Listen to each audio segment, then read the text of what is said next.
Oops.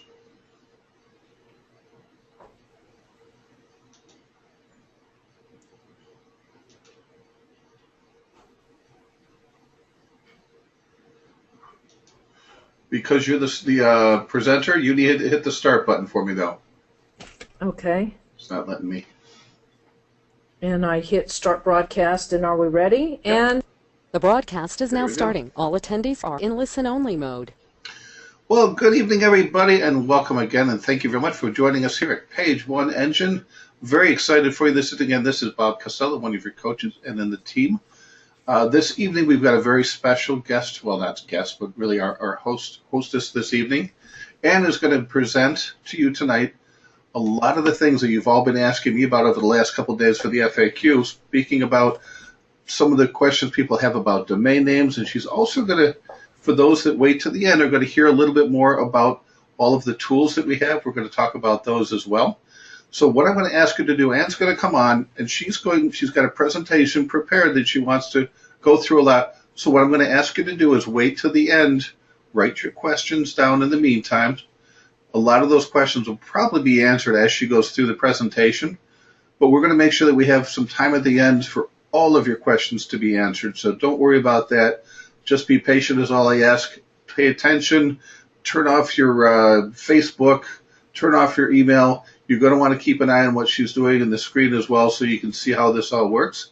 But again, without further ado, I'd love to introduce someone I think you all know about. Ann, would you like to say hello to everybody this evening?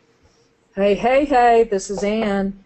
Bob, thanks for the introduction. And as people ask questions, just because I'm sharing my screen, will you be able to see the questions so that you can feed those to me in a little while? I most absolutely will, and I'll make sure that, because a lot of times we get a lot of the same questions. One of the things I'll try to do is make sure that they're not duplicate, but I always love to give credit to the people that asked.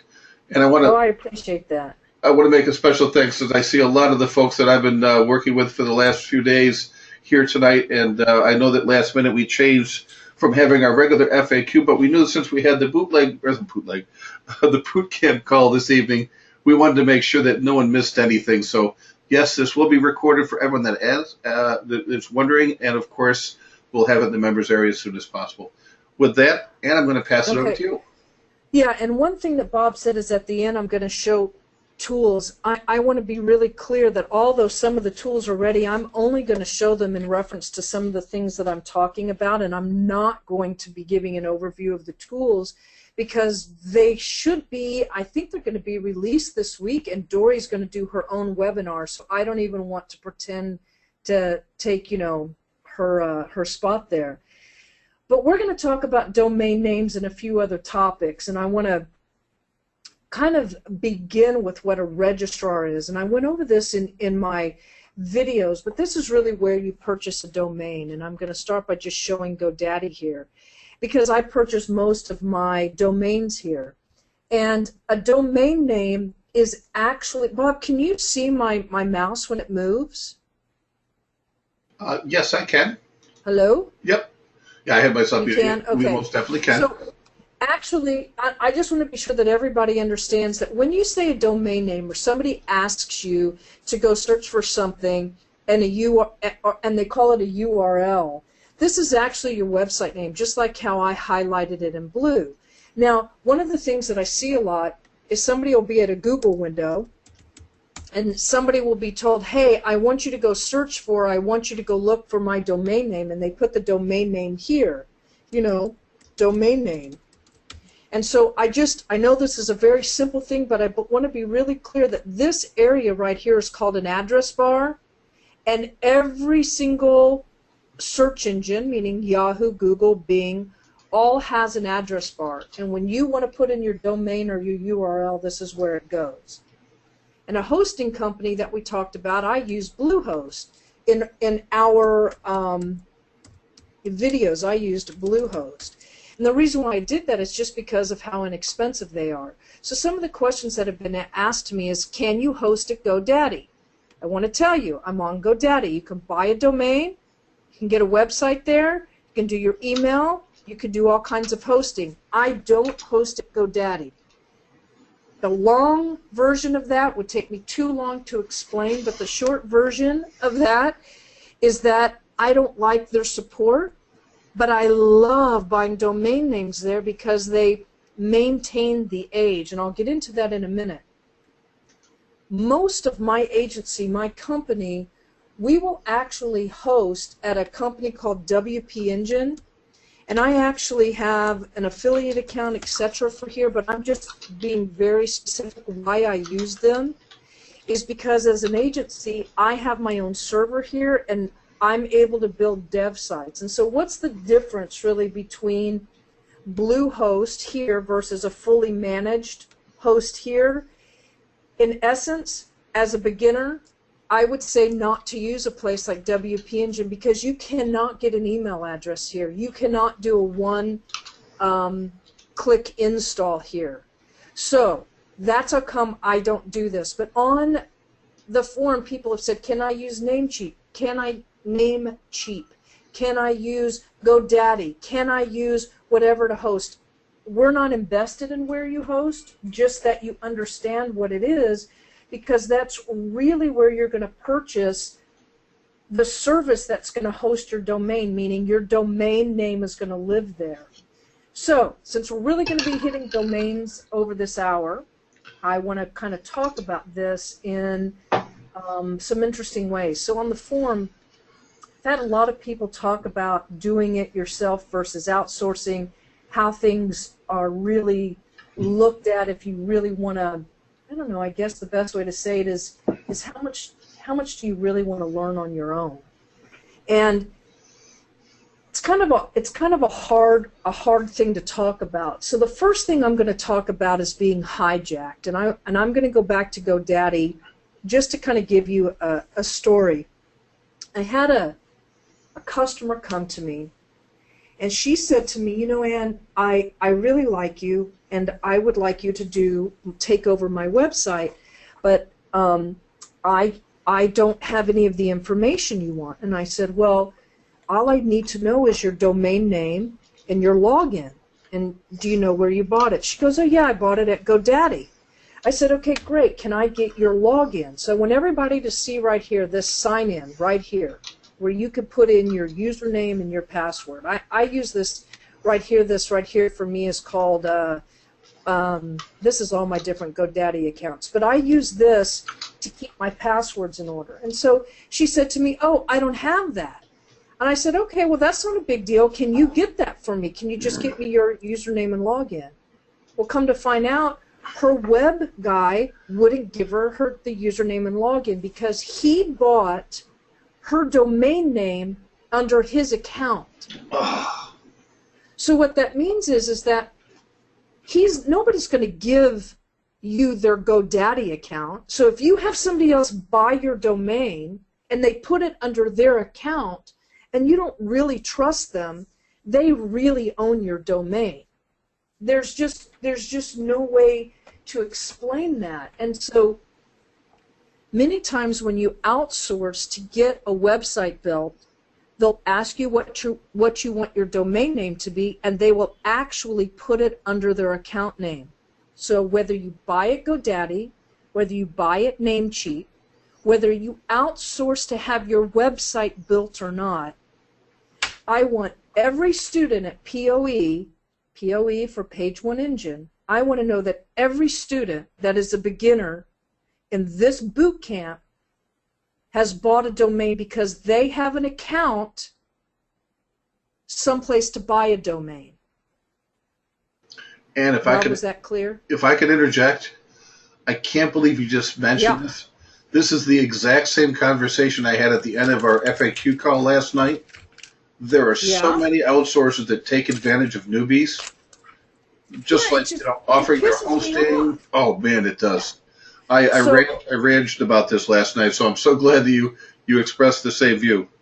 So when you buy a domain name, it's going to ask you.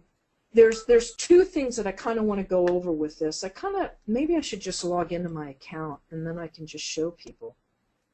Is there a way for me to? I think I can do this and not show my account. Let me just try this really quick and see if I can just launch this from here without showing it.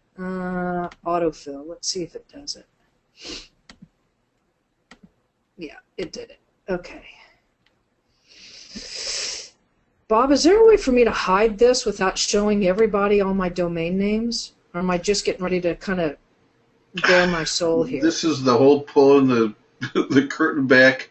There's not much we can do. Here, let me just go. I have thousands of domain names. Let me just go choose one that's not live. Oh okay, my this gosh, is I'm one. impressed. I thought I had one. So let me just go here really quick. Yeah, this is an old everything. Okay, this is good. So if you look here, anytime you buy a domain, it's going to ask you for contact information. It's going to ask you for registrant, administrator, technical, and billing. Each one of these for me is the same. So now I'm going to get out of this. Let me just go log out since I've shown everybody this. Let me just log out really quick. So now with that, where you see registrant, admin, technical, and billing, the registrant is who bought it and who owns it. So all of you, when you buy, it doesn't matter where you buy, it's the same four things. The admin is who manages the domain. So for example, when I buy a domain for one of my clients, I buy it in their name, but I become the admin, so I can administer it. And I become the technical, and they become the owner and the billing. But if you're buying your own domain, you are the registrant, you are the admin, you are the technical, and you are the billing.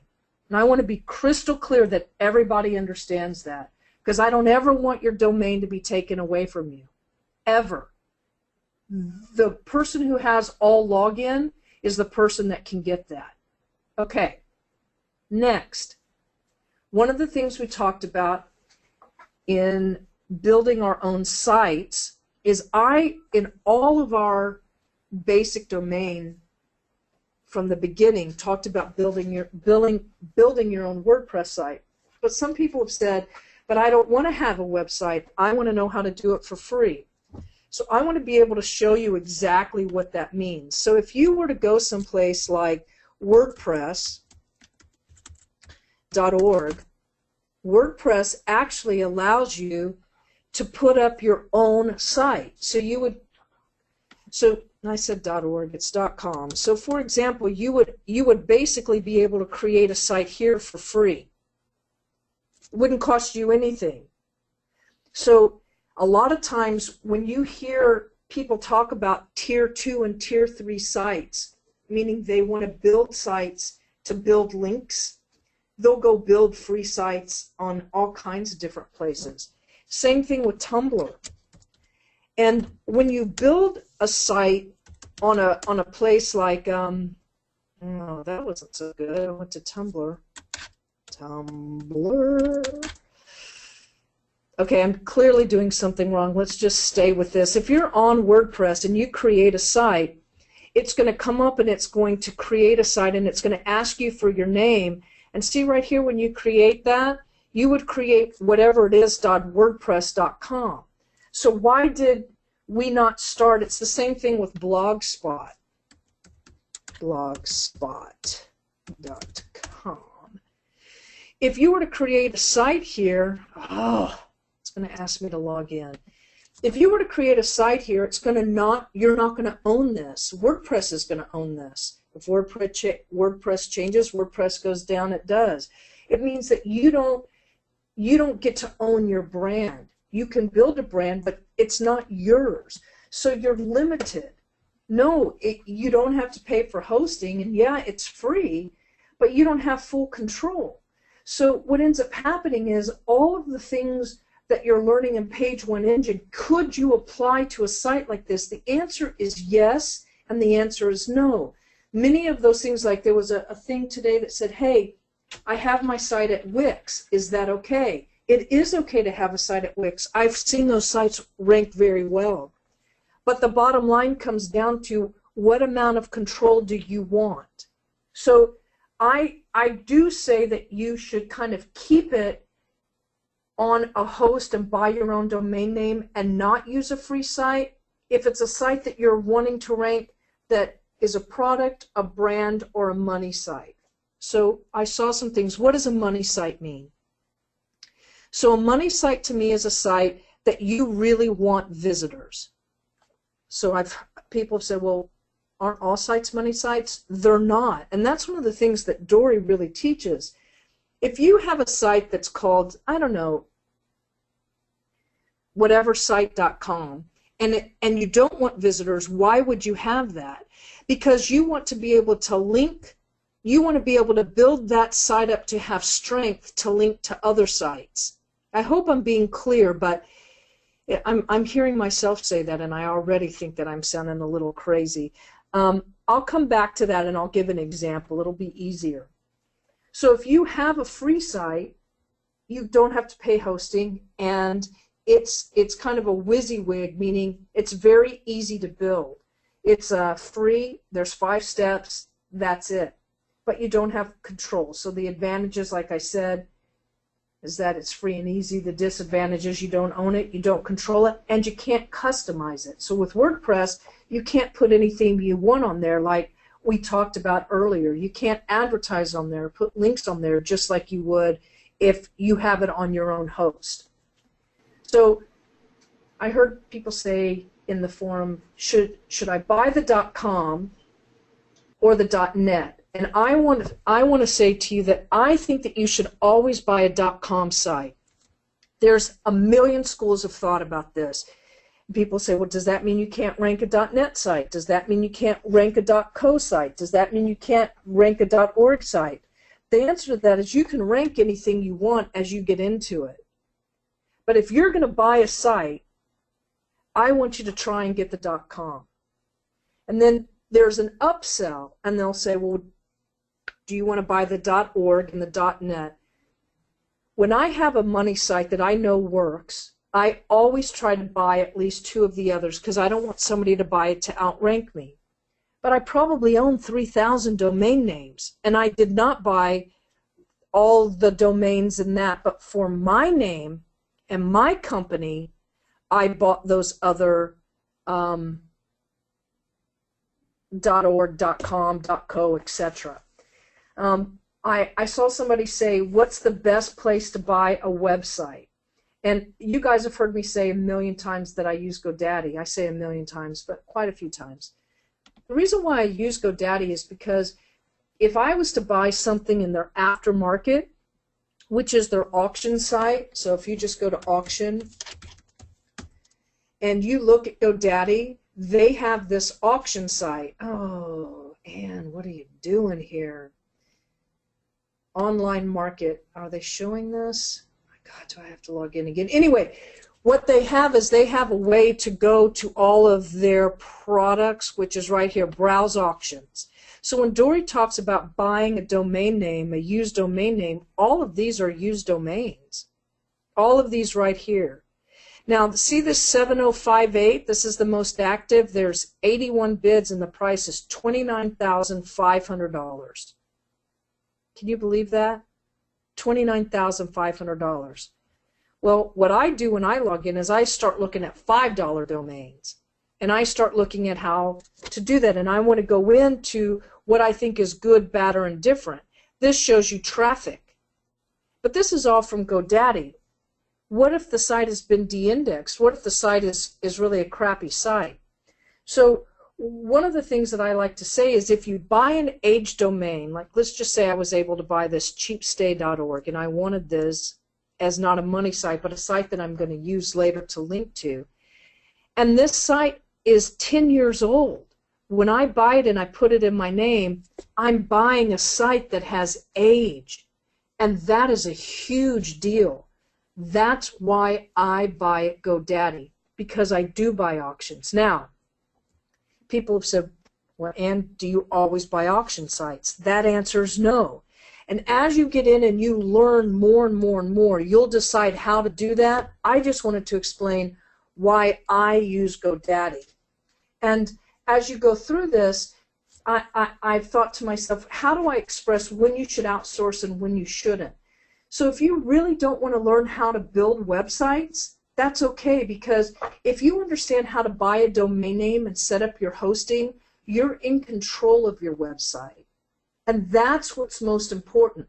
I taught you how to put up a WordPress site. So let's say you decide, you know what, I've put it up and I need it to do so many more things, and I'm not into this. I don't want to learn how to manage a WordPress site. I want to outsource that to somebody like Ann's company or Lisa's company or Jeff's company or, you know, somebody at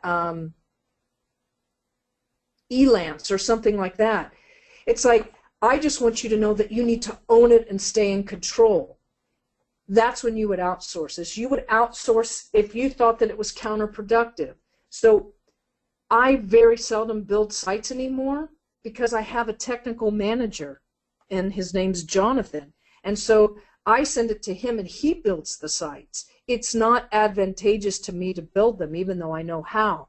So you have to look at what your financial time is worth, how much you want to learn. Sometimes I believe because I learn, I'm able to teach other people, but I don't stay in the trenches. But I know how to be in the trenches if I have to be. And also, if you want to focus on other things, and as you start going through different, like today we released Module 3, Leasing Sites, and Greg is awesome, and he talks about all kinds of things in this module. But he makes his money by building sites. And this module is so deep, it's so awesome. It's long, it's a 4-hour module.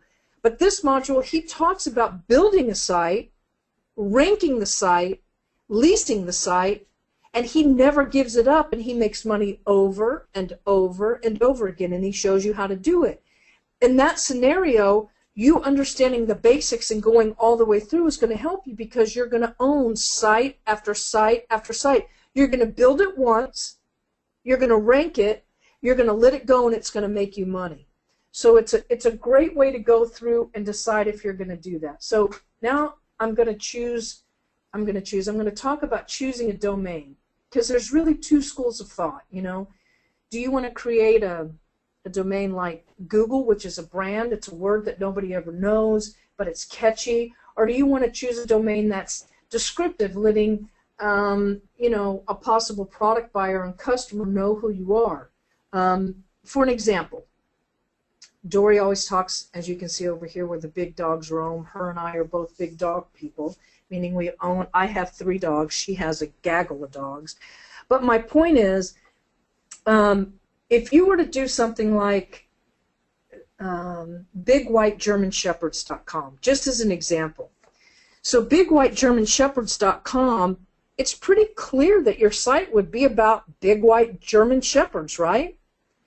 But if you bought a site that was, I don't know, something like cooldogs.com, and I'm sure that's not available, but let's just say it was cooldogs.com, it would be very hard to know if it would be very hard for the search engines or for your visitors to know what cool dogs are. Does that mean it's cool dogs that dress in cool clothes? Is it cool dogs that are hot? Is it cool dogs that you think a breed is cool? Whereas Big White German Shepherds is pretty specific. So it's about really striving for and feeding the search engines. And so then you have to say, okay, and that's great, but Big White German Shepherds is taken. So what would another option be?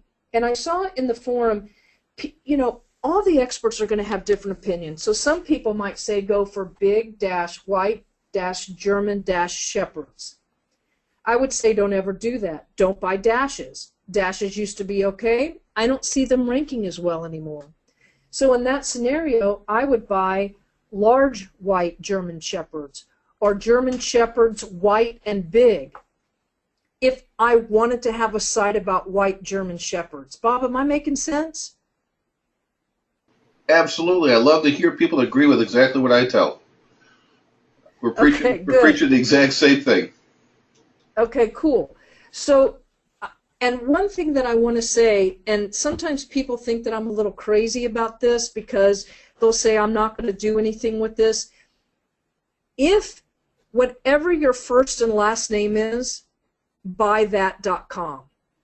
So my company is Premazon, so I own Premazon.com. I own andpremazon.com. I'm going to suggest that if your name is Chris Smith, somebody probably owns it, but I want you to go buy that. I don't want anybody else to be able to rank on your name. It doesn't matter if you're never going to do anything. What if? What if you have a kid that you name after you? Try and buy your domain name, especially if it's a .com. So, I'd like everybody to buy their own name. If I could, I have like .biz, .net, .me, .info. I have every combination you could possibly think of, and I would recommend others do the same because you can use it for redirecting. You can't put a value on that. But you know what's interesting, Bob? See, I wouldn't have said that. See, that's how come it's good to have more than one coach. I would have bought the .net, the .org, and maybe the .co. The .biz, the .info, I wouldn't have bought. But you have some experience with that works. There's not a right answer, and I really appreciate you saying that. And you know, Jeff Linney, who did launch jacking, see, what I like about him is he did it, and then he ranks, instead of going out and buying a domain every single time he does a launch jack, he just really works on ranking his site and always ranking it for different things. So he gives reviews. So what did he do? JeffLinney.com, page one engine reviews, I think, is what he did. But it's how you approach buying a domain name. And there's not a right way and a wrong way, but Ann's way is stay away from dashes. You know, the less confusion about the domain, the better off you'll be, because your visitors and the domain and the search engines are going to understand. I mean, it's one of the biggest decisions you're going to make when you get into this, because however you name your domain or your brand is how you're going to name all your social sites, your Facebook site, etc. And I'm going to show you some shortcuts to look at when you make those decisions here in just a minute. But, you know, when you buy your house, I mean, somebody told me a long time ago, if you can't afford the house of your dreams in the neighborhood of your dreams, can you afford the smallest house in the perfect neighborhood? Because it'll always hold its value. And I like that just as an example because, you know, if you buy a house in the wrong zip code, you pay for it later. So just kind of think about that. And, you know, there's a debate sometimes, and I think every expert might approach this differently. You know, should you buy a domain name with your keywords in it? And I want to talk about that because an EMD, exact match domain name, EMD, used to be the thing. Everybody used to buy exact match domains. It was a big deal until Google came and spanked everybody on the bottom who did that because they were doing it to rank for those keywords versus really putting content and making it a decent site. So, you know, there's a lot to be said that way. You said about that. You know, it's not as important to have an exact match keyword. Now, I used Seal Beach SEO as our test site, but I really built a site about services in other areas, and I talked about SEO, and I gave an address in Seal Beach, and I did all of that to show that it is a valued site that gives Google the information that they need. So does that mean I'm saying to avoid keywords in your domain or to use an exact match? There's not a right or wrong answer there. And I know that it's hard sometimes when somebody doesn't give you black and white answers, but I'm saying it because I want to be as transparent as possible. I mean, you really want to give, when somebody searches and your website comes up, you want to be able to answer their question. Somebody puts in shoulder pain, you want to have a website that somewhere really talks about shoulder pain. You want somebody to search in, you know,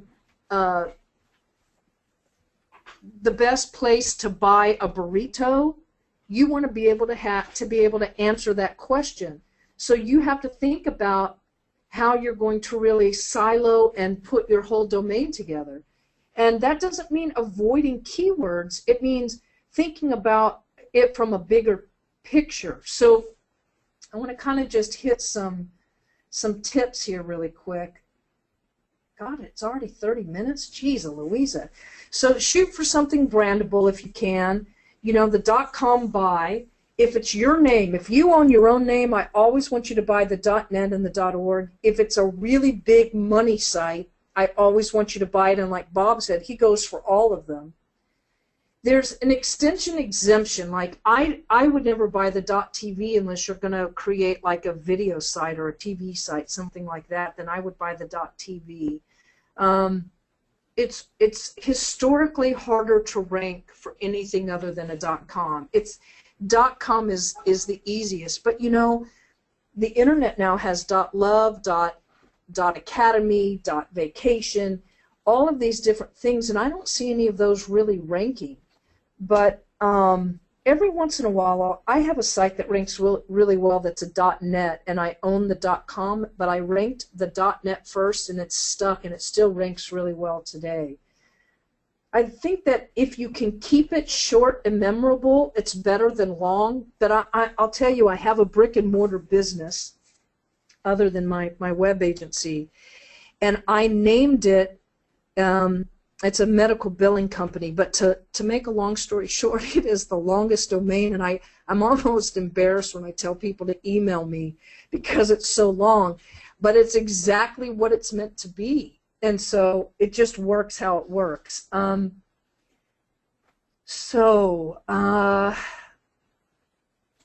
avoid hyphens, and I want to talk a little bit about buying a domain. So, you know, I talked about the dash, you know, the auction sites. And an auction site is where you buy an expired domain or an age domain. And Dory is like, she's a freak about that. She loves to buy expired domain names and build them back out, because she uses them for linking, not for money sites or business sites. But there's some things that you can look at that I just kind of want to show you guys, and we'll bring this to a close here. But, you know, if you're going to go buy a site, so I'm at GoDaddy right now. Bob, you can see my screen? Sure can. Yeah, so if you scroll to the bottom of a site, right, and you see this right here on GoDaddy, here, I want to click on this because this is how you can check who owns a domain name.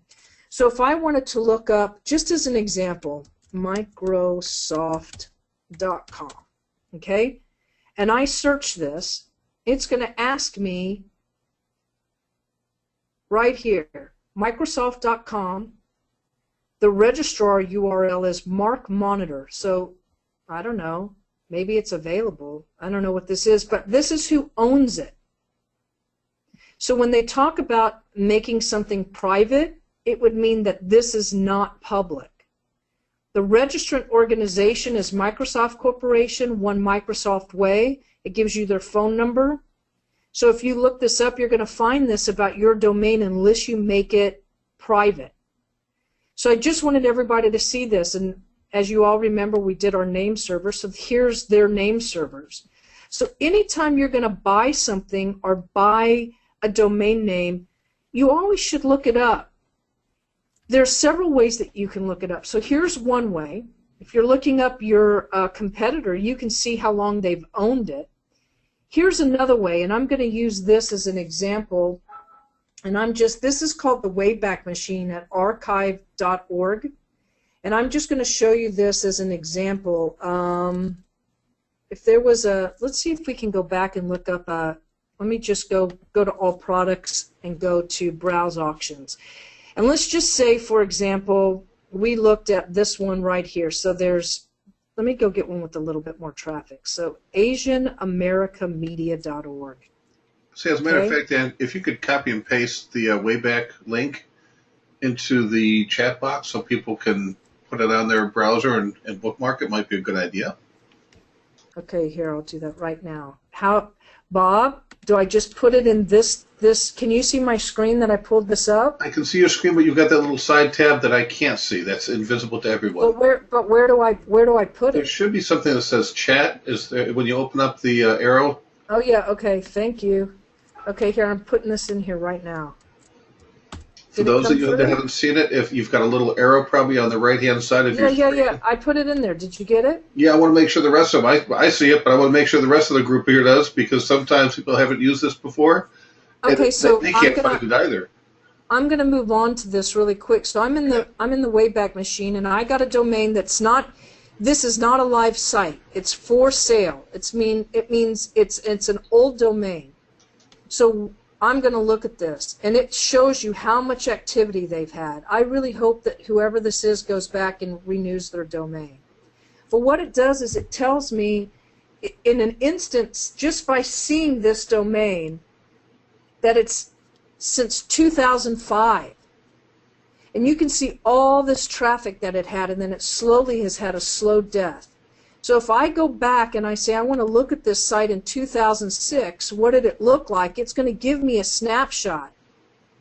So see here, formerly National Asian American, anyway, it gives me something else that it was, right? So then I'm going to say, well, gosh, in 2008 it had all this traffic. What was happening here? And this is a big day. They've got 3 snapshots. So see, it changed to this. And why am I showing you this specifically is because this is what you should do before you buy an age domain. I do this sometimes before I buy a traditional domain, because it'll start to take you through what a site looks like. And I do this sometimes before I buy a traditional domain. And what I mean by a traditional domain is if I just go to the GoDaddy homepage and I was to type in, what did I say earlier? Big white German H-A-R-D, shepherds. So I'm looking this up. So bigwhitegermanshepherds.com, I could buy it for $12.99. So even before I bought this, because if nobody bought it in an auction, but it used to be there, you want to know the history. So you want to know who is information, Wayback Machine like I showed you, and you want to be able to check and analyze it. And I'm going to give you guys just a really quick sneak peek. I have access to some of these tools here. Dory's going to go over this very specifically. But just to give you an example, if I wanted to do a domain audit for that site that did I lose it? Boy, I'm really sucking at this tonight. Let me just take some this. Days if I wanted to just do this, yeah. Come on. Oh, and copy.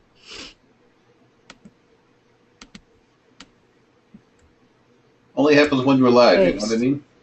Only when you're live. So if I wanted to look at, to see what kind of backlinks, some things about this domain, you're going to be able to do some of this live within the tools.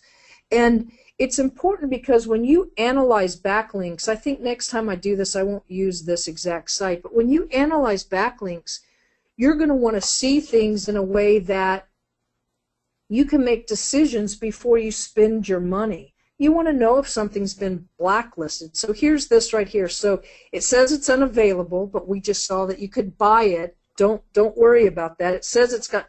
This is a great domain if somebody did buy it. Geez, I should probably go buy it right now.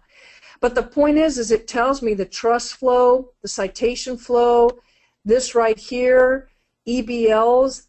This right here stands for backlinks. EDU tells me how many, education links. This is a great site. Let's go see if I can buy it.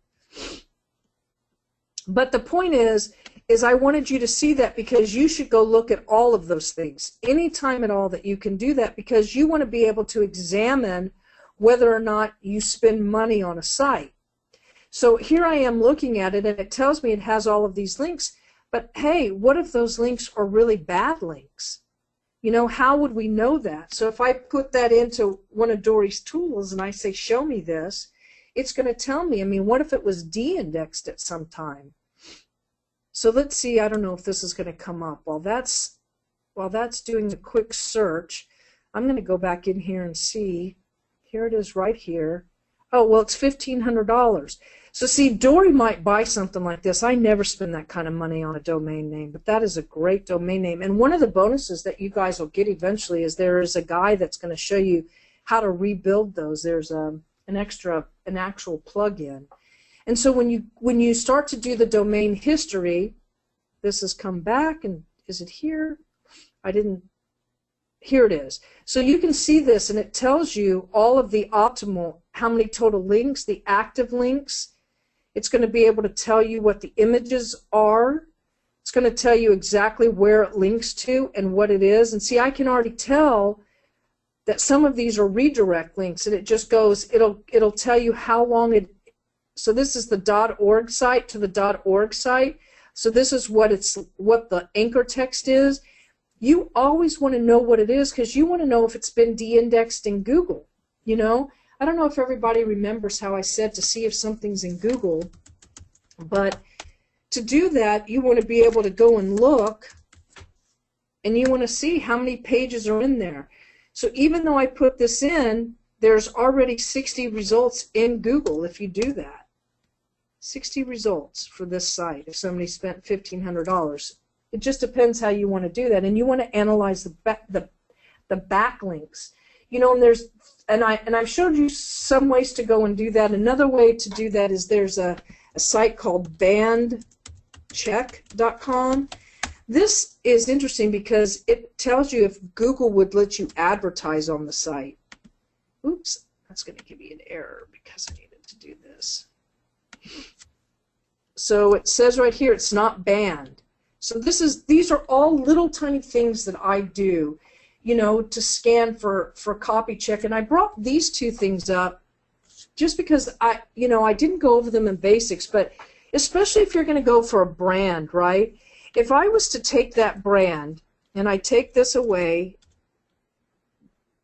and I want to know, listen, Asian American Media. If I was to say that this is the brand, and I wanted to know if I could buy that at Asian American Media, let me take the spaces out, on Facebook, on Foursquare, on Twitter, on Tumblr, all I have to do is click that right here, and it's going to tell me instantaneously. Same thing on namecheck.com. It's just a way to be able to go and see what's available and what's not available with the click of a button. So what this tells you is listen, and this is a free service. They'll go and build these for you. I mean, I don't have anything in it. But see, Delicious, it's too long. You could get it at Blogger. You could get it at BuzzFeed. And it's important, I sometimes look at this before I buy a domain name, just so that you understand. It's not available at Tumblr, so somebody already has it at Tumblr. And it starts to tell you, in case it's some sort of copywritten or trademark, it's not going to tell you that, but it lets you kind of know where it's at. This one's still thinking. And I'll tell you guys a story. I can't, hold on one second. JP, am I allowed to say the actual domains? Because I did settle out of court with that. Okay, I'll say it like this. I was in an auction once, and I came across a whole bunch of major car dealerships .us, like as if it would have been, for example, Ford.us. It wasn't Ford. But let's just say it was Ford.us. And I bought all kinds of domains that had the actual car manufacturer in it with .com, .net, whatever. They were awesome names. And I put all kinds of AdSense on there. And I started making money. All of a sudden I got sued. I told them, hey man, I'm not going to pay a lawyer. You want the domain names? Just pay me what I bought. They said, we're not going to do that. You're going to give me those domains or we're going to sue you. Long story short, I ended up giving them the domain names.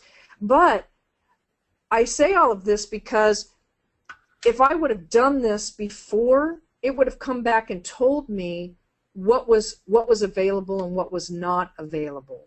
And I will never do that again. I will never buy that on a major corporation. But at the time, I was a newbie, and I had just learned about auctions, and I did it, and boy, I made some money for a solid minute, and I'm really lucky that I didn't get super sued, if you know what I mean. I had to settle, but they actually filed suit. But anyway.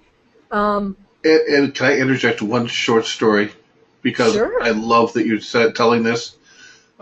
7 years ago, I bought Microsoft 2015. because everything else was taken up to 2015, so I figured it was an investment. Yeah. And bought it thinking, come 2015, Microsoft is going to come up to me and they're going to hand me a big pile of money to buy this back.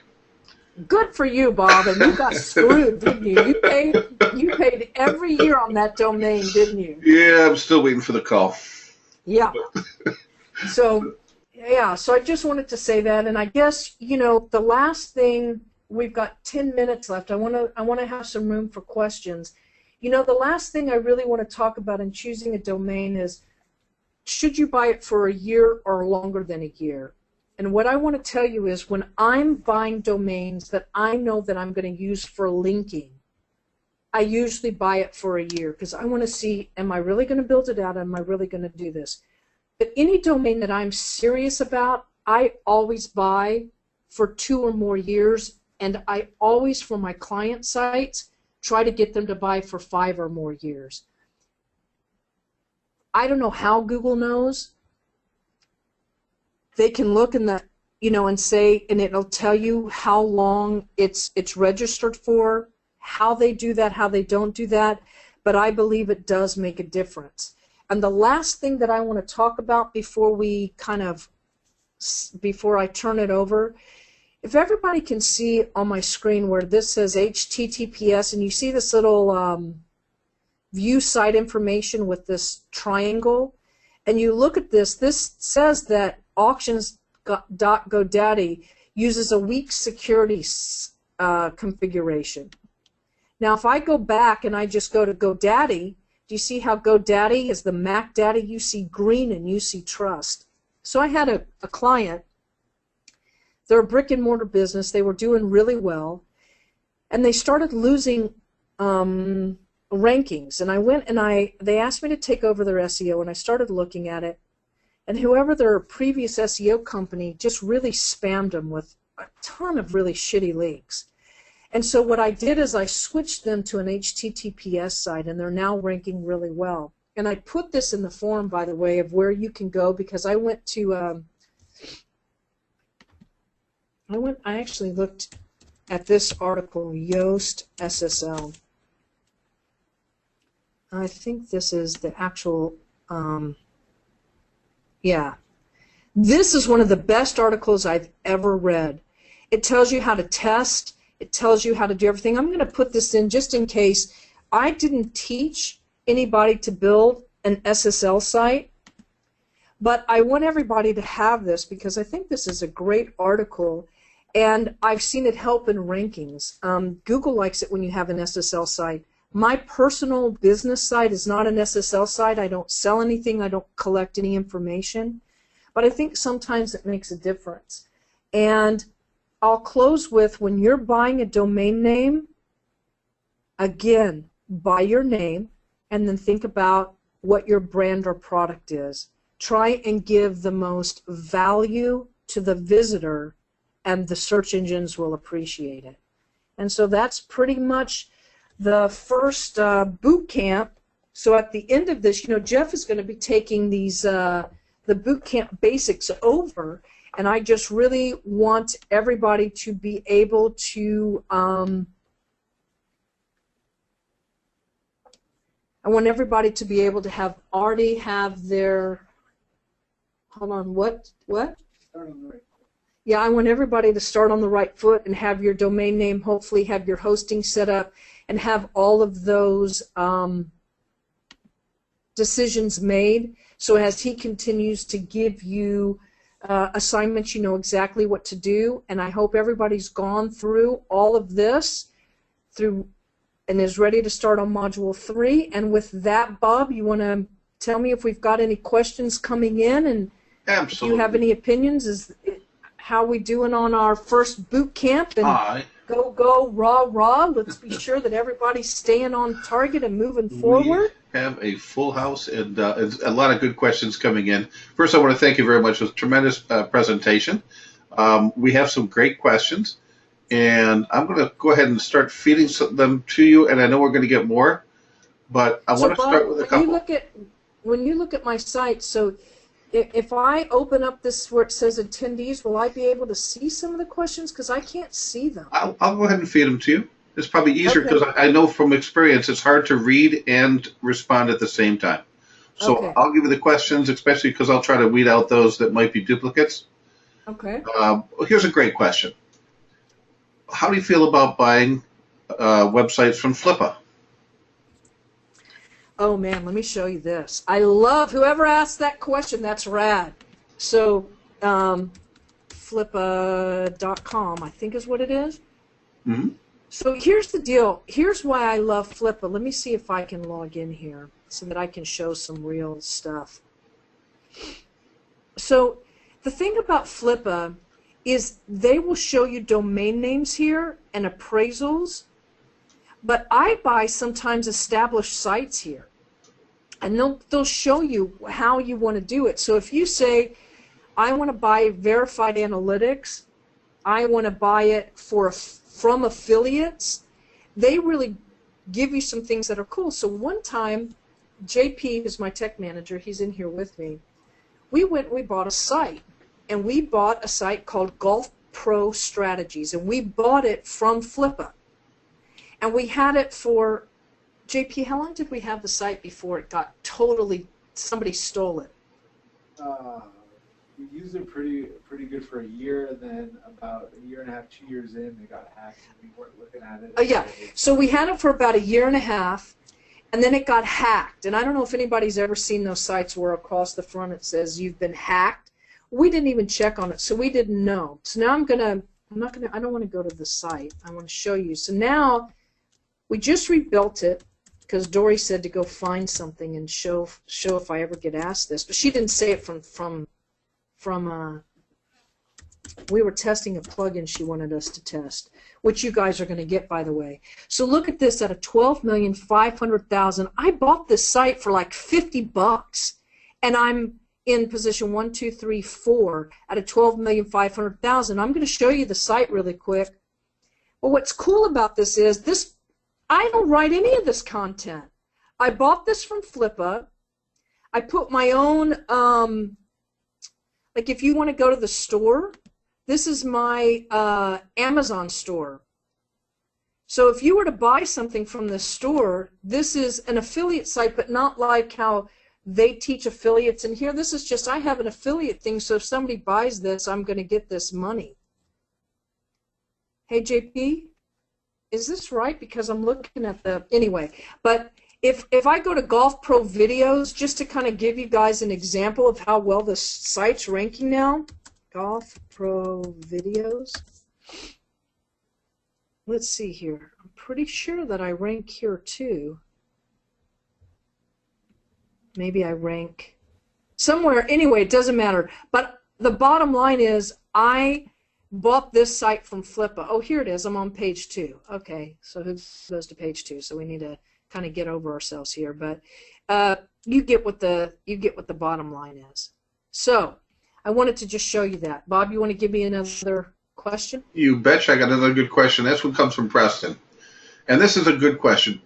Should you purchase anything else when buying sites, for example, like the privacy? Okay, so I have privacy on maybe 2 of my sites. The rest I don't. And I'm going to tell you, you know, I think Dory always does it. So why don't I do it is, I think, would be the better question. Because in GoDaddy, they allow you to have what is called profiles. Let's see if I can show you that. Hold on a minute. Let me see if I can search on here under the help and go to profiles. GoDaddy, managing profile names. So I can actually have one account, and I can buy a domain name in my tech manager's name. Honestly, I have some in my dog's name. But the point is that I can set that up so that my who is information is real, and I follow those email addresses, and I set them up real, just like how it would be at Bluehost. And so that's how I do that. And on my one, do we have a private on more than our one major site? Do we have it? We only have it on the one. Do we have it on the other directory site? No. Okay, so JP's telling me I only have it on one. And I do it on that one only because it's very, very competitive, and it's a site with over 11,000 pages. So just to give you an example, and I don't need to be the owner in record, but if you look at my privacy statement on that site, I say how to get a hold of me, and I give my name. So I hope that that was helpful. Next question. Absolutely. Let's go on to the next one here. This one comes from Kevin. I have several domains at GoDaddy. Some say I'm the registrant, and others say that it's registered to domains by proxy.com. How do I get them in my name? Okay, domainsbyproxy.com means that you signed up for privacy. So if you're going to the who isn't seeing that, don't trip. If you go in and you log into GoDaddy, you go to where I showed you under contact. It should show who really owns it. And if it says domain by proxy then there, which I don't think it will because you have the login, then I would just send something to GoDaddy because all that means is that they're hiding your name. All right. You ready for the next one? Mm-hmm. This one comes from Joe. And Hey, Joe. Wouldn't you say that exact match domain names are not nearly as important as they were? Oh, Joe, yeah, I did say that. I think you're absolutely right. An exact match domain name is not nearly as important as the theme of your site, but I want to be careful about how I say this, because if you have a site about big white German shepherds and your domain name is big white German shepherds, you're probably going to rank for that. But if you also have something on that site about black and brown German shepherds or whatever, that can rank also. It will just be a / So sometimes I like to think of buying a domain name like a sentence structure. So see right here how this says GoDaddy.com help search, and then everything after search is ? Profile equal. So I sometimes think about that as I say how I'm going to name something. I might say GoDaddy. Let me just show you. I think it's easier if I just show you. Let's just go to, because I talked about Ford earlier. So if we go to Ford.com, clearly we're about Ford.com, but if I click on cars, it automatically is going to ask me, do I want to go to all cars, hybrid and EV, certified, but I wouldn't go buy certified pre-owned cars or hybrids and EVs unless I'm going to do a review site. But if I click on this, again, I went from cars to, I don't get the same drop down, do I? But it automatically puts me in that exact silo.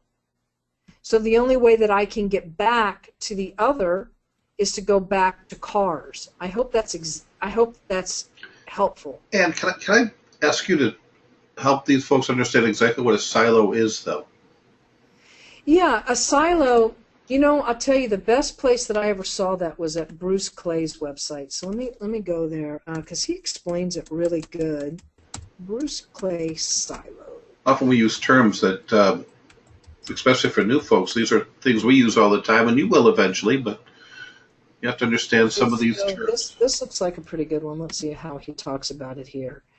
How to structure your website. Let me just see if I can see if he's got an image. Okay, so this is a great image.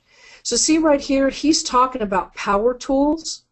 That's the topic, not the website, the topic. And so then under power tools, he's got cordless, electric, and gas. But down here, he's got gas-powered saws because it's a gas-powered tool.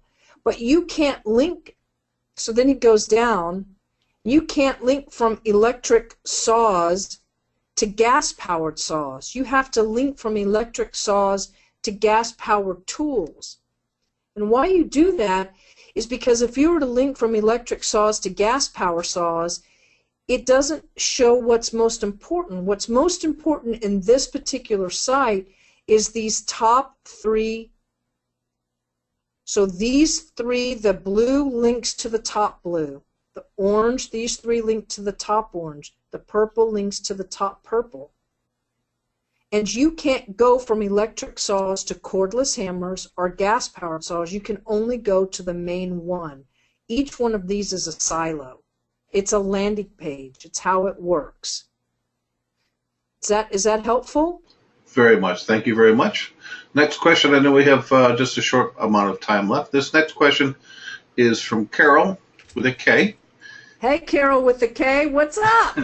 Is it okay to purchase other domains with search words that you redirect? Can you get redirect domains to rank as high?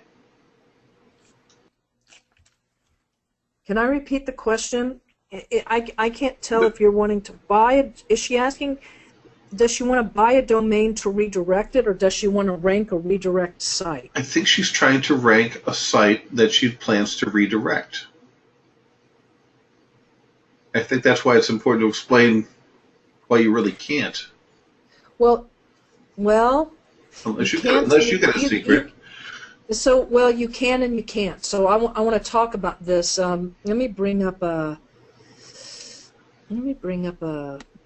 new. First, you might want to explain exactly what redirect means. That might be a good place for a boot camp. So let me just see if I can make this. Can you see that I just brought up a blank screen? I sure can. So let's just say I have a website called myname.com.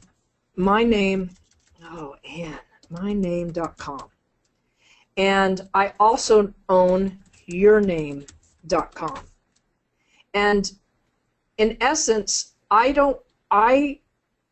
want myname.com when you, let me see here, there's a better way for me to do this. Let me do it like this. If I own myname.org, and I'm a nonprofit, and I also bought myname.com, and you're in a search engine at the address bar, like right here in this area, and I say, if anybody types in myname.com, I want them to land at myname.org.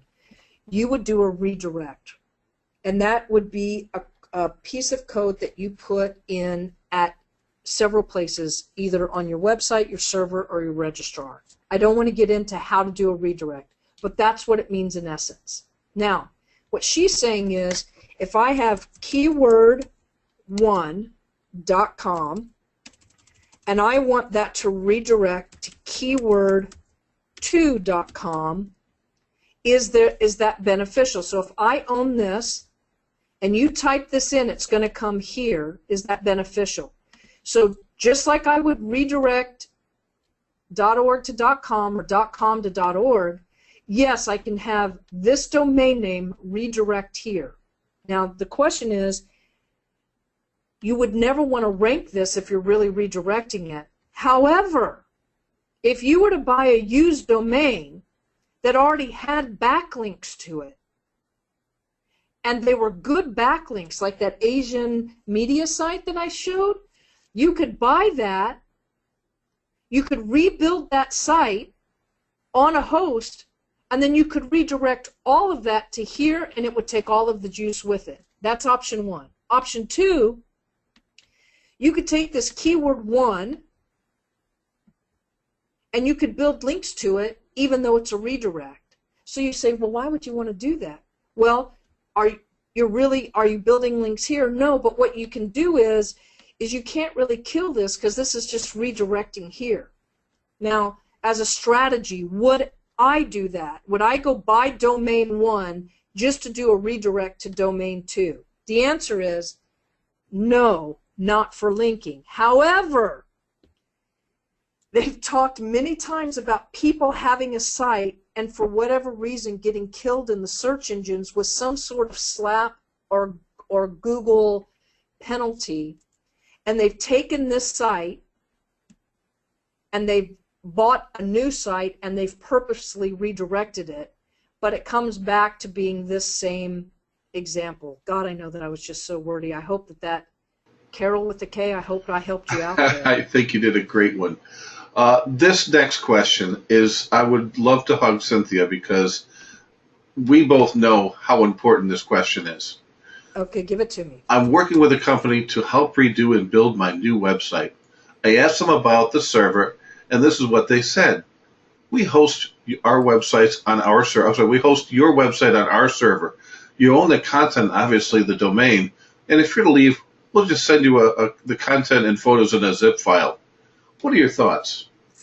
I know what mine are, but I'll let you Why go are ahead. you laughing? Well, I would never ever let someone put my domain on their server and my content. Okay, so I'm glad that you said that because I do that for people every day. So I want to talk about this. I'm like Bob. I would never let anybody host my sites. There's a period there. And Yep. I too would laugh if they even asked me to. However, I have clients, and I told you guys that I have a dev server, many dev servers, but I do most of my hosting at WP Engine, and then I set my clients up with Google Apps, account so that I can manage all of their users, etc. I have a lot of people that have HIPAA requirements, and so Google Apps has now done agreements that make them HIPAA compliant. So I separate the email, and so at a registrar I'll separate the A record from the MX record, meaning their mail from their host, and I will host. Now why I do that is because it's easier for me to manage my clients from one interface. That's number one. Number two, I'm very transparent about that, and I would send them a zip file also, not give them access to my server. But why I like WP Engine so much as an agency, and I'll just show you this again. Let me see here if it'll just let me do it, is when I go to their hosting plans, right, and you go to see their plans. Let's see here. Am I going there? So when you see their plans, see, they do it by how much space. So $29 risk-free, and I think I'm at, I think I pay around this much per month as a premium user. But what happens is that if I have one of my clients, look at that, thank you, Diego. I don't want to talk to you right now.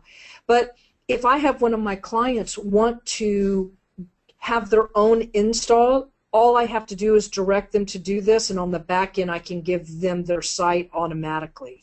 That's how we as an agency have started moving, whereas I used to be on like Bluehost or HostGator, and I'd have 10 people on one IP address, and then when they moved, it was a hassle. I'd zip it up and send it to them too. So I don't think that that's bad. It just comes down to trust, and I do it to where when they leave working for me, they can literally just log in because they've set up their own account. I hope that was helpful. And that was an awesome answer. All right. One more quick question. I know we're coming to the end and we have more to go, but I've got one that I think is a good one. Okay. What about having terms like buy, best, etc. in the domain name if the main domain is already taken?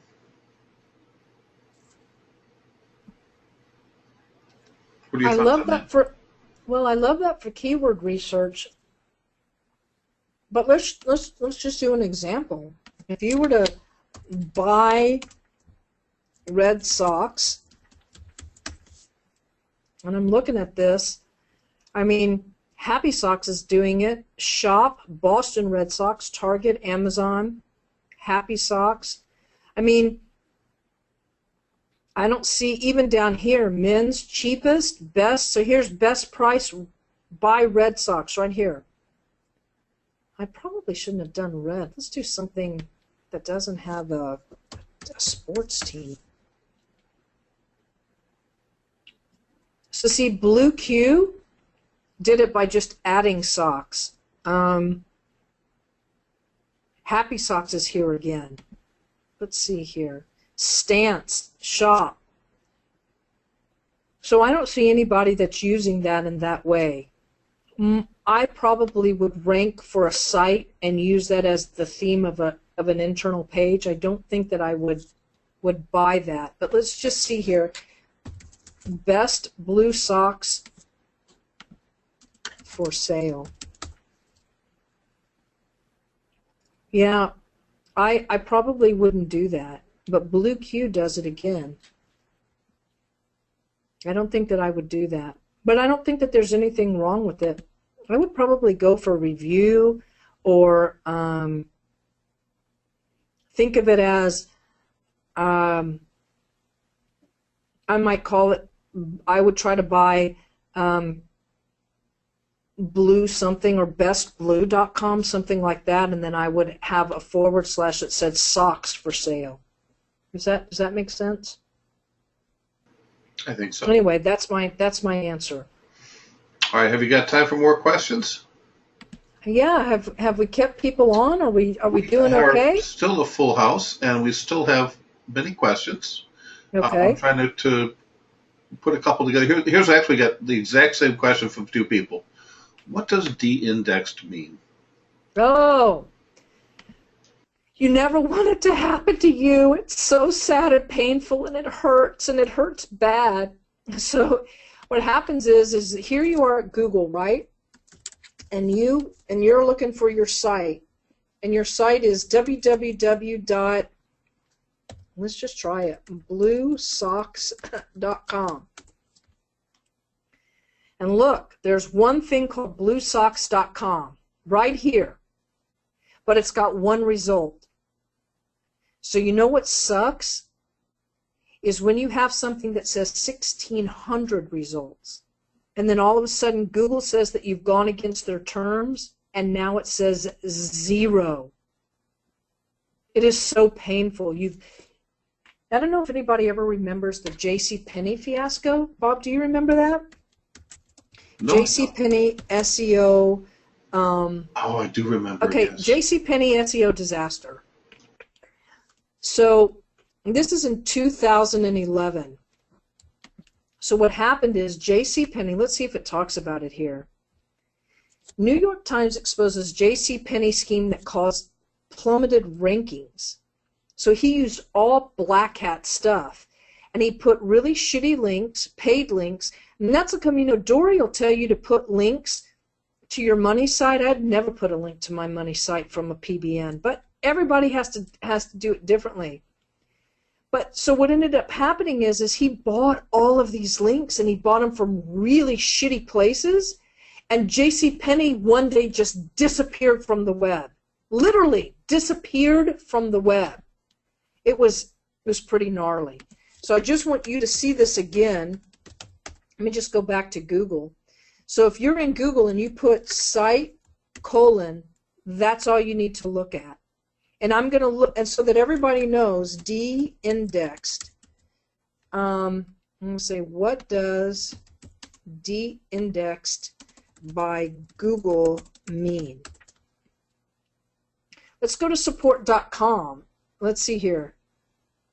Let's see, do they have site removed from Google index, support.com. Let's see what they say. Google may temporarily or permanently remove sites from its index and search results if it believes it is obligated to do so by law, if the site does not meet Google's quality guidelines or for other reasons. And then it goes on to tell you what they do. So I do just about any and everything to not do this. And I want you to know that in this course, some people do black hat tactics, and they don't get in trouble. And some people do things, and I want you to know that Anne does not do everything that these experts say. Dory and I have been on many panels where she says that I'm white hat and she's black hat, and you need to know Dory's been very successful for a very long time, so has many people. You are responsible for your own decisions, and even though you're a newbie, I hope I'm putting the fear of God in you to say, you check what you're going to do before you do it. It's your decision, your site, your business. I own a gazillion sites, and I don't treat them all equally. So, anyway, that's that. Excellent. I always put webmaster guidelines on sites that I want Google to see, and I don't put them on sites that I don't want Google to see. I don't put a site in my name that I don't want Google to see. And a site that I have Google Analytics and Webmaster on that my name is on, I do not do spammy linking ever. Ever. 100% agreement with that. Here's another good question. We got a lot of great questions coming in tonight. This one comes from Joyce. Can you explain the SSL information one more time? The hosting company asks if we want to pay for the SSL. Do you think it's worth it? Joyce, I just took a bite of my Tootsie Pop, and I didn't expect my Tootsie Roll to be so chewy, so if I sound funny, I want to apologize. On a webinar, I got a mouthful of Tootsie Roll. Yeah, I'll go right back here to Yoast. This is the link I put in. Ranking benefit. This is an older article. It was last year. Matt Cutt said, anyway, they say that sometimes it's better if you move your site to HTTPS. I've seen that work for some people. When a hosting company offers it to you, in my opinion, they're not offering it to you for your benefit. They're offering to it for their pocketbook. You want to understand the difference. If you're selling something on your site, if you're collecting information, there's different levels of an SSL to get. I like how this looks. This is just like GoDaddy. I like the way this looks. I have this on 0 of my sites. 0. But I have it on 2 of my client sites. And neither one of them collect personal information. But they're in the healthcare industry, and I feel like it shows more trust. That's my opinion. Learn about it. Unless you're in e-commerce or doing this, I don't think that you need to do it. That's the short version. That's the short answer. Bob? Yep, still here. Just looking for a couple more good questions here. We've still got quite a few. I'm going to try and open it, see if I can see anything too. Let's see here.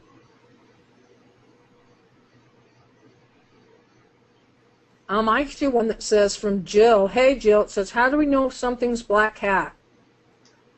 There's a good question. Jill, if nobody's told you today that they love you, let me start off by telling you I love you.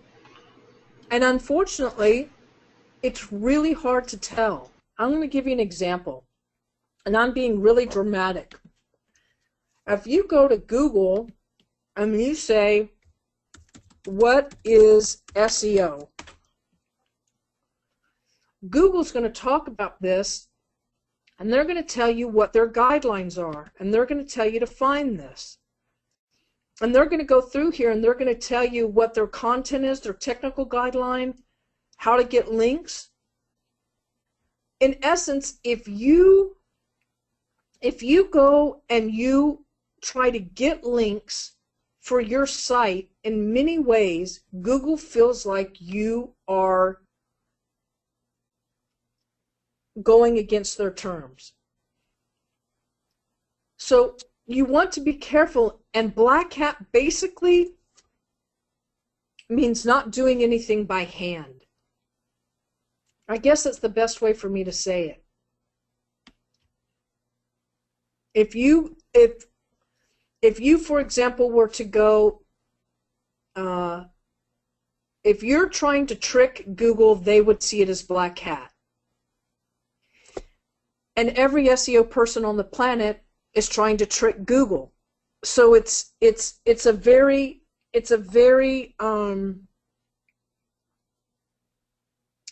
life-altering experience of how do you stay. It's like, I mean, we've all grown up with parents, you know, and our parents will say to us, honey, I love you, and you can tell me anything. And you grow up and you think you can tell your parents anything until all of a sudden, you know, what about the kid that's addicted to heroin, is gay, got pregnant, skipped school, did something like that, one of those like really life-changing things, and they go to their parent and their parent backhands them or doesn't respond well. It's like, you never really know till you know. So as you learn, I'm going to say to try and stay as safe as possible always. An authority site link, Like if you have a link from Facebook to your site, you can understand that Google already sees Facebook as an authority site. I hope everybody understands that. If you have a site, like you guys know that I did the Seal Beach SEO. Let's see where that ranks today. Let's see here, Seal Beach SEO. Okay, so it's changing. But see right here, Facebook. So right now, Facebook is seen. So I might, if I was going to get a site, if I was going to put a link from within Dory's Tools, or I was going to put a link outside, I don't think I would link it to my site, Seal Beach SEO. I would link it to my Facebook page, because that pushes that site up. So today I have Seal Beach SEO here. I dropped down here, so now I'm in position D. You guys saw I was in position A not too many days ago. But now my site is on page 1. And my Yelp is on page 1. My YouTube is on page 1. When I say mine, I'm really meaning ours. I mean, it's our test site. But the thing is that I would much sooner push a link to YouTube, Yelp, the map, or Facebook than I would push to my website. That's just my opinion. You can ask the other experts theirs. But I really try and do as much as I can to always follow what Google teaches, and that's what they would teach. So when you think about second and third tier links, you want as many authority sites to link to you as possible. And then if I can add to that, yeah. The other thing that you really have here is when we talk about dominating a space, it means having several, really owning that real estate on that first page. By owning 5 or 6 spots on that front page. Yeah, the 244,000. Yeah. We did it in what, 3 weeks? And I mean, come on, we kicked ass with this. You know, and what's that do for conversions? I mean, that's even more important. When people see 5 spots, what are they thinking? Let's see here, 4 reviews. You know, but I'll tell you something. Honestly, I honestly want you to know that I built this because we talked about it, and I wanted to get something that had some good traffic. But you know, you can look at that for anything, and remember, just because you rank doesn't mean you're going to get conversions. So you have to, everything has to go into what you're going to think about. Is that helpful? We're at 7:24. She told me to be done in an hour. Oh my goodness, we're 24 minutes over. Bob, I don't want to go 1 minute over 7:30 because I don't know how they record this, and I don't want there to be an expectation for the other people that come on. So maybe let's get a couple of more and then be done. 2 more questions? Yeah. All right, 2 more questions. The first one's Javon. Yeah. Does domain age only help with ranking? Example, 6-year-old site with no links, no history, but no past issues. Say it one more time, please. Does an age domain only help with ranking? So, for example, if you had a site that... No, it doesn't. It doesn't help with ranking. It doesn't do it. Domain age isn't going to do anything for ranking. And I want to be crystal clear about that. What it does is it sets you apart from a gazillion other domains because it says that you have depth and you've been there a while. And they place a value on length of ownership. Can I tell you the value in percentage? It's just like they say that you need to have a fast site. Can I tell you the value in if your site beats your competitor by a second? It's huge. But can I tell you how the exact percentages in the algorithm? I can't. I can just tell you that it matters. It's been proven. I have personally tested it. That's what I'm going to say about that. Listen, I see this one, Jody is asking, domain authority stacking is white hat, PBNs are black hat. Jody, I agree. However, PBNs, if you use a PBN to link to a Web 2.0 site that links to an authority site, you're kind of stacking. And the next thing I want to say that Jody said, because it's the last thing that I see, is can I talk about doing citations correctly? And Bob, I'm going to answer this one, and then we're going to kind of be done, okay? Sure, that's no problem. I think that E-Rock's going to really go over local citations. I, as an agency, have many tools to do this. But there's one thing that I believe separates a correct citation from every single thing, and that is your NAP. And I talk about this very clearly from the beginning. Let's see what Wikipedia says it is. It talks about sleeping. Oh my God, that's the funniest thing, because that's what I said in our deal.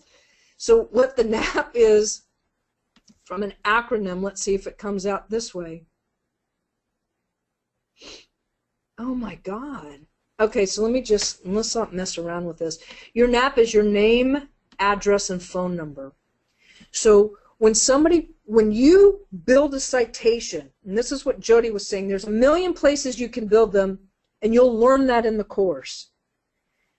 But from where you buy your business license, to where you buy your domain name, to where you have your checking account, to where you file your taxes, to where you pay your rent, to where you put up your Yelp account, to where any place you put your address, your NAP information, your name, address, and phone number follows you on the web. If you're a doctor and you have an office and you have more than one office, it confuses things.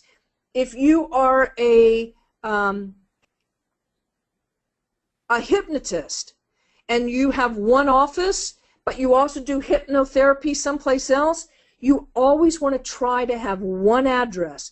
If you do things in an area, you still want to have one address. Your name, address, and phone number are the key to building correct citations. Jody, I hope I hit that all right for you. Bob? I think so. Well, do you want to wrap it up then? I think we should. Wait, I see. Oh my God, so many things. Jody just said yes, thank you. I'm going to hit one more. W. Somerville says, if you buy a domain name that was de-indexed or banned, any way to unban if you were the new owner, or can you repair, recover its reputation? I just want to say, W. Somerville, I hope that you get a chance to put that in the forum and direct it to Dory, because at SEO Rockstars we met this really cool guy named Eric Lanchairs, and he talks about how to do that.